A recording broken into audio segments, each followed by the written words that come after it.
Choice করতে গেতেছি, এগুলো এখানে থাক। আর তুমি ক্যাশ টাকা নিয়ে আসো। যাই, আমি বাইরে থেকে টাকাগুলো নিয়ে আসি। ওয়াও, এই রেড কালার জুতাটা তো অনেক সুন্দর। এখানে থাকা সবগুলো জুতো অনেক সুন্দর লাগতেছে। তাড়াতাড়ি শোরুম থেকে বের হয়ে যায় মনি দেখার আগে। মনি দেখতে পারলে ও মনে মনে অনেক কষ্ট পাবে। যাই হোক, ও জুতা চয়েস করুক, আমি টাকা ম্যানেজ করে নিয়ে আসি। বুঝলাম না হঠাৎ করে এই জুতাটা এইভাবে কেন ছিঁড়ে গেল। ঠিকই তো ছিল, যত্ন করেই তো রাখছিলাম আমি। আমার তো নিজেই জুতার দিকে তাকায় খারাপ লাগতেছে। মনি দেখলে খুব কষ্ট পাবে। যাই হোক, বাসায় চলে যায়। আর না, বাসায় যাওয়া যাবে না, মনি তো শোরুমে আছে। দেখি তো পকেটে কয় টাকা আছে আমার।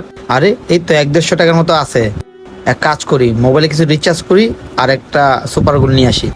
কপালটাই খারাপ আজকে, সাধারণ একটা সুপার গুলোর 30 টাকা দাম। যাই হোক, আশেপাশে আমার পরিচিত লোক আছে না? না, এখানে বসি। সুন্দর করে জুতাটা ঠিক করতে হবে। আগে সুপার গুলোটা বের করে নি কাগজের ভিতর থেকে। আর এই সুপার গুলো দিয়ে জুতা লাগালে 1 বছর জুতাটা আমার টিকবে। কাগজগুলো সাইডে রেখে সুপার গুলোটা জুতার ভিতর দিই। সুন্দর